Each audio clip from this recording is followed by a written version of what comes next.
주님의 사명과 지금 우리의 사명은 어떻게 다릅니까? 오늘 우리의 사명은 예수님의 사명과 같습니까?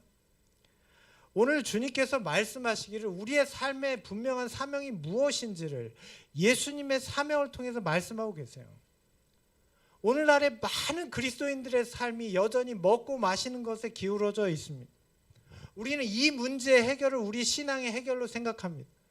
그런데 여러분 잘 생각해 보세요. 인류가 수천 년 동안 이 문제를 통해서 고민했지만 우리는 여전히 먹고 사는 문제에 허덕이고 있습니다. 그런데 주님께서 말씀하세요. 내가 기뻐하는 금식은 예수님의 사명이에요. 자, 금식이라 말씀하시면 음식을 염두하신 뜻 아닙니까? 여기 분명히 양식을 의미하는 표현이죠. 무엇이 음식이에요? 압제받는 사람을 놓아주는 것, 모든 멍에를 꺾어버리는 것, 굶주린 사람에게 너의 먹거리를 나눠주는 것, 떠도는 불쌍한 사람을 집에 맞아들이는 것이 아니겠느냐. 이게 뭐래요? 주님의 양식이에요. 오늘 우리가 구했던 양식과 다르죠. 주님은 이렇게 사람들을 사랑하고 돌보고 아낄 때 충만해짐을 경험하셨다는 것입니다. 오늘 우리의 삶은 충만합니까? 만약 우리 삶이 충만하지 않다면 우리는 여전히 주님의 제자라는 이름은 가졌지만, 우리가 그리스도인으로 살지만 우리의 육신에 먹고 사는 문제에 기울어져 있지는 않은가 생각해 보시기를 바랍니다. 예수님의 삶의 목적은 이렇게 하나님의 뜻을 이루는 것이었습니다. 주님의 제자는 단순히 복음 사업을 하는 것이 아니라 하나님이 나에게 맡기신 사명이 다 이루어지기까지 포기하지 않고 끈기 있게 인내해야 합니다. 예수님이 그러셨던 것처럼 주님의 제자는요, 자신의 욕망을 위해서, 야망을 위해서 일하는 것이 아니라 나를 보내신 분의 뜻을 위해서 살아야 합니다. 그게 제자입니다. 오늘날 수많은 사람들이, 특별히 그리스도인들이 신앙을 하면서 번아웃을 경험합니다. 교회에 나오니까 더 힘들대요. 안식일이 되니까 더 힘들다고 말씀하십니다. 왜 그럽니까? 일주일 동안 힘들었는데 교회 오니까 또 일을 하네요. 힘듭니다. 그렇게 얘기를 해요. 네, 그 말씀도 일리는 있습니다. 근데 하나는 아시지만 둘은 모르시는 말씀입니다. 오늘 주님의 경험을 생각해 보세요. 오늘 이 사마리아 여인을 생각해 보시길 바랍니다. 하나님의 뜻에 순종하는 현장이 내가 뭔가를 쓰는 시간이 아니라 내가 뭔가를 얻는 시간이에요. 나의 에너지를 소모하는 시간이 아니라 나를 채우는 시간이라는 것을 잊지 마시길 바랍니다.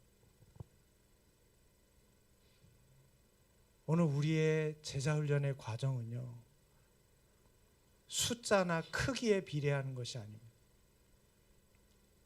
제자훈련의 성숙은 성과에 있지 않습니다. 내게 맡겨진 일을 최선을 다해서 충성하고 감사히 받아들이는 것에 있어요. 우리는 주님의 제자입니다. 특별히 교회에서뿐만 아니라 우리의 직장과 우리의 가정에서도 주님의 제자입니다. 그러므로 여러분이 계신 가정과 직장에서도 주님의 제자로 살아가시길 바랍니다. 자, 그렇다면 여러분, 지금 여러분의 표정처럼 주님의 제자로 살아가는 것은 정말 힘들고 어려운 일입니까? 재미없는 일일까요? 어떤 분이 침례받기를 망설이시면서 이렇게 얘기하시더라고요. 교회에 다니면 맛있는 것도 못 먹고 재밌는 것도 못하고 놀러도 못 다니고 어떡하냐는 거예요. 그래서 침례받기가 꺼려지신대요. 그랬더니 옆에 그분을 인도하시는 집사님이 계셨어요. 근데 그분이 대답을 하시는데 그 말에 빵 터졌습니다. 아니야, 몰라서 그래. 우리도 알아서 다 놀고 먹고 할 거 다 해. 저는 이게 무슨 뜻인지 깊이 이해하지 않으려고 합니다. 근데 그래요. 여러분, 우리의 삶이 그것으로 채워졌습니까? 그렇지 않아요. 그리스도인에게 진짜 삶의 기쁨은 거기에 있지 않습니다. 여러분, 오늘 우리에게 진짜 기쁨은요, 우리가 이 하나님의 나라를 이 세상에서 경험하는 데 있어요. 예수님은 제자들에게 여전히 굶주리고 있고, 예수님 좀 전에 목마르셨잖아요. 자, 그러면 이 여자가 물을 떠주고 가야 되는데 물동이를 버려두고 그냥 갔어요. 근데 예수님은 제자들에게 목마르다는 표현도 배고프다는 표현도 하지 않으셨습니다. 오히려 내가 배부르다고 하셨어요. 눈을 들어서 지금 이 밭을 보라고 하셨어요.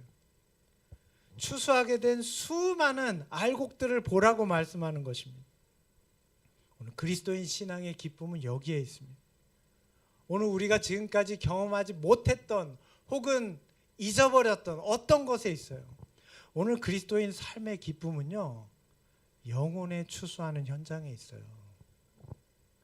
오늘 요한복음 4장 36절에 이렇게 말씀하십니다. 거두는 이는 삭을 받고 영원한 생명에 이르는 알곡을 거두어 드린다. 그러면 씨 뿌리는 이와 거두는 이가 함께 즐거워할 것이다.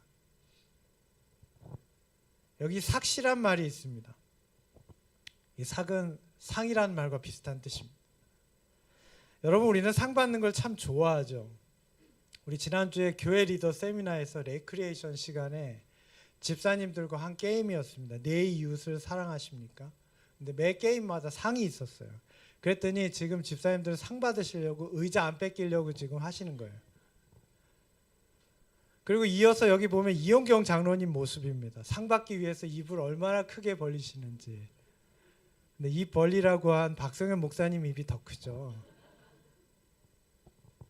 자, 그런데 오늘 말씀에서 주님의 제자들이 받을 상이 있대요. 여러분, 어떤 상을 받고 싶으십니까?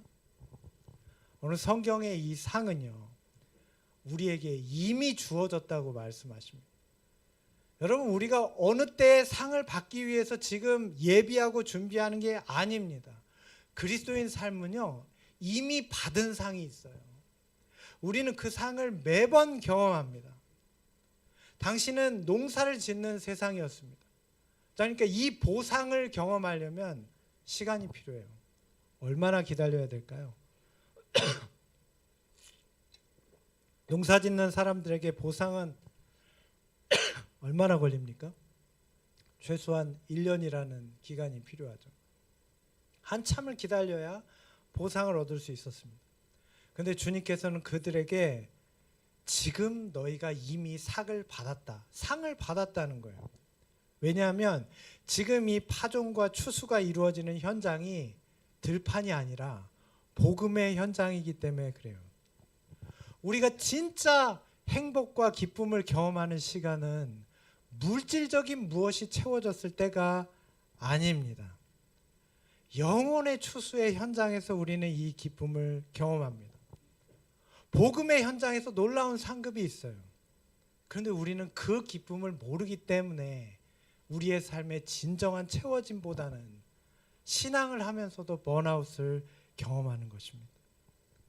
오늘 주님의 제자인 여러분들, 하나님의 구원이 이루어지는 이 장소에 참여하게 되기를 간절히 바랍니다. 오늘 이 복음의 현장에서 하나님이 우리에게 베푸시는 우리의 마음을 채워주시는 축복과 기쁨을 경험하게 되시길 바랍니다. 저는 오늘 여러분들에게 그동안 우리가 받았다면 더 이상 받기만 하는 사람이 아니라 나눠주는 사람이 되시기를 간절히 바랍니다. 지금 이 사마리아 여인을 보십시오. 이 여자는 훌륭한 인물도 아니었고 대단한 인물도 아니었어요. 지금까지도 이 여자는 이름이 없어요. 그냥 사마리아 여인입니다. 자, 그런데 예수님을 만났어요. 그리고 예수님을 전하는 사람이 됐습니다. 복잡한 말로 전한 것이 아닙니다. 진짜 단순한 말로 전했습니다. 그런데 거기에는 성령의 감화가 있었어요. 여러분, 정말 성경을 다 알아야 전할 수 있습니까? 그렇지 않습니다. 이 사마리아 여인을 보세요. 우리가 하나님의 말씀을 잘 전하려면 말을 잘해야 합니까? 그렇지 않습니다. 지금 이 여인이 한 말을 들어보세요. 사람들이 듣고 싶어하는 것은 잘 전한 말씀이 아니라 그 사람을 변화시킨 말씀을 듣고자 해요. 더 알기 위해 말씀을 보지 마시고 예수님을 만나기 위해서 말씀을 읽으시길 바랍니다. 당시 제자들은 예수님을 전해야 되겠다는 생각을 하지 못했습니다. 차별과 편견 때문이었습니다. 우리 목동교회 제자인 여러분들은 그렇지 않으시기를 바랍니다.